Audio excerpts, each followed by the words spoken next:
Subhanahu wa Ta'ala. Nah, pada hari ini kita akan belajar tentang tema 4, subtema 1, pembelajaran 1, yaitu tentang globalisasi di sekitar kita. Nah, agar kita lebih memahami materi yang akan disampaikan, kita simak penjelasan berikut ini. Tema 4, subtema 1, pembelajaran 1. Globalisasi di sekitarku. Tujuan pembelajaran 1. Dengan diskusi dan mencari informasi, siswa mampu menjelaskan peran Indonesia dalam berbagai bentuk kerjasama di bidang sosial budaya dalam lingkup ASEAN dengan tepat. 2. Setelah diskusi dan mencari informasi, siswa mampu menyajikan informasi tentang peran Indonesia dalam berbagai bentuk kerjasama di bidang sosial budaya dalam lingkup ASEAN dengan tepat. 3. Dengan membaca teks eksplanasi, siswa mampu menyebutkan informasi penting dari teks tentang cara menghasilkan energi listrik dengan tepat. 4. Dengan membaca teks eksplanasi, siswa mampu menyajikan informasi penting dari teks tentang cara menghasilkan energi listrik dalam bentuk visual dengan tepat. 5. Dengan mengamati gambar model rangkaian listrik PLTA, siswa mampu mengidentifikasi cara menghasilkan energi listrik dengan benar.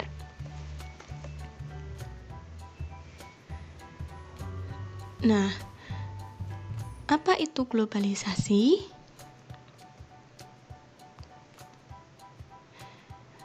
Globalisasi berasal dari kata globe yang artinya tiruan bumi. Globalisasi dapat diartikan mendunia atau bisa juga diartikan globalisasi adalah suatu proses yang mendunia. Suatu proses yang membuat manusia saling terbuka dan bergantung satu sama lainnya tanpa batas waktu dan jarak. Penyebab adanya globalisasi antara lain perkembangan teknologi alat komunikasi, ilmu pengetahuan, dan alat transportasi. Hal ini memudahkan kerjasama antar negara.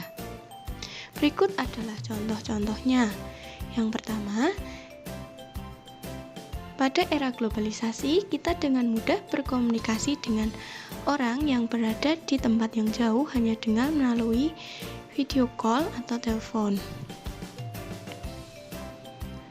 Kedua, kita dapat melihat film hanya dengan melalui HP saja, tidak perlu pergi ke bioskop. Gambar yang ketiga itu adalah perubahan alat transportasi menjadi alat transportasi yang lebih modern. Dari sepeda, mobil, pesawat, kereta api, dan kapal laut. Semuanya berubah menjadi lebih cepat.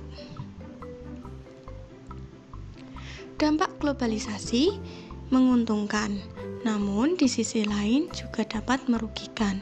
Semuanya tergantung bagaimana kita menyikapinya. Namun, yang harus diingat, globalisasi berbeda dengan istilah global warming atau pemanasan global. Selain globalisasi, benda-benda luar negeri sampai di Indonesia karena adanya kerjasama antar negara-negara di dunia. Ingatkah kamu, di tema 1 kita sudah mempelajari negara-negara yang tergabung dalam ASEAN. Pada era globalisasi ini, Indonesia juga melakukan kerjasama dengan negara lain, termasuk negara-negara ASEAN. Bagaimana peran Indonesia dalam kerjasama di bidang sosial budaya dengan negara-negara ASEAN? Mari kita simak penjelasan berikut ini. Kerjasama Indonesia dengan negara anggota ASEAN di bidang sosial budaya antara lain yang pertama, pengembangan sumber daya manusia. Yang kedua, peningkatan kesejahteraan. Yang ketiga, program peningkatan kesehatan. Yang keempat, pertukaran budaya dan seni, juga festival film ASEAN. Yang kelima, penyelenggaraan pesta olahraga 2 tahun sekali atau yang sering kita sebut dengan SEA Games.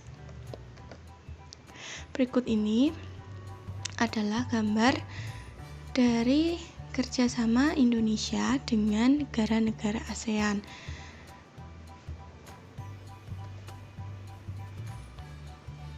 Teks eksplanasi. Teks eksplanasi adalah teks yang berisi penjelasan.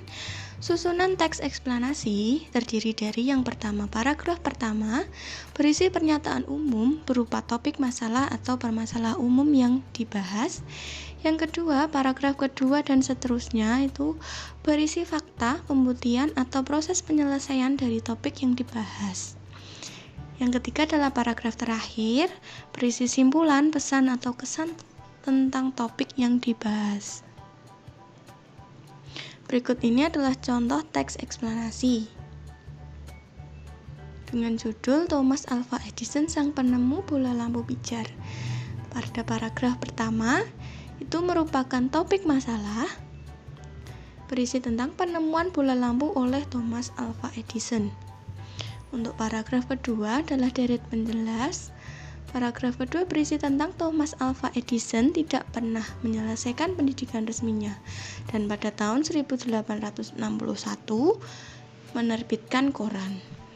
Untuk paragraf ketiga berisi tentang Thomas Alva Edison menghabiskan 2 tahun serta dana yang cukup besar untuk menemukan lampu pijar yang dapat menyala selama 40 jam. Dan untuk paragraf keempat berisi kesimpulan dan saran atau pendapat pribadi penulis. Isinya adalah kegigihan, rasa ingin tahu dan sikap pantang menyerah Thomas Alva Edison mampu mengubah dunia menjadi lebih baik. Globalisasi mempunyai pengaruh sangat besar bagi kemajuan teknologi terkait energi listrik. Sumber utama energi listrik adalah pembangkit listrik. Contoh pembangkit listrik adalah pembangkit listrik tenaga air atau biasa kita sebut dengan PLTA. Energi listrik adalah energi yang timbul karena adanya arus listrik yang mengalir melalui hantaran. Sumber utama energi listrik adalah pembangkit listrik. Contoh pembangkit listrik adalah PLTA atau pembangkit listrik tenaga air. PLTA dapat menghasilkan energi listrik dengan cara memanfaatkan energi air yang mengalir. Aliran air dapat berasal dari air terjun atau aliran air sungai. Berikut adalah skema kerja pembangkit listrik tenaga air atau PLTA.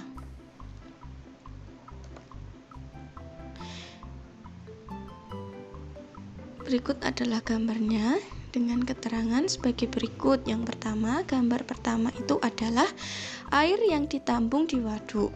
Yang kedua, gambar kedua, air masuk melalui pintu.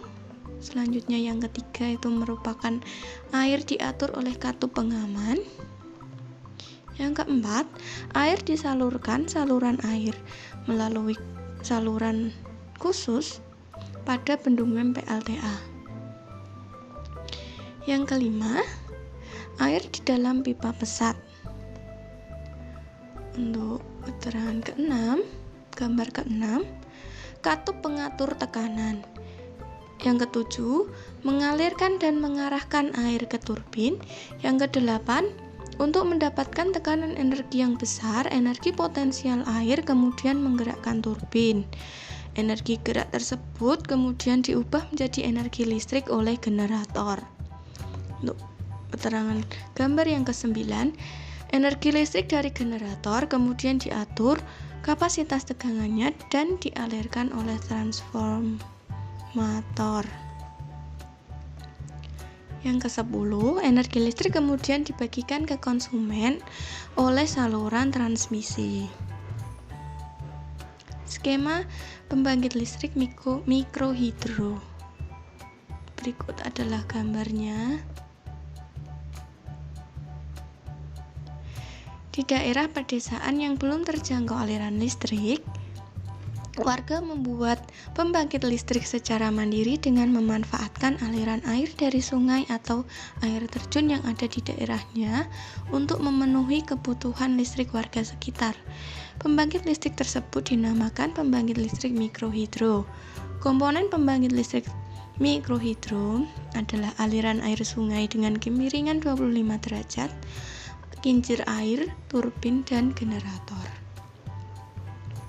Prinsip kerja pembangkit listrik tenaga air.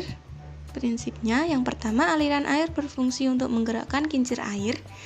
Yang kedua, kincir air berfungsi untuk memutar turbin. Yang ketiga, turbin berfungsi untuk menggerakkan generator atau dinamo.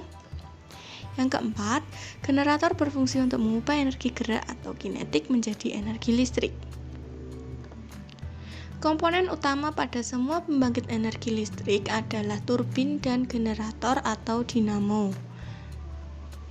Turbin harus bergerak untuk menghasilkan energi gerak yang kemudian diubah menjadi energi listrik oleh generator atau dinamo.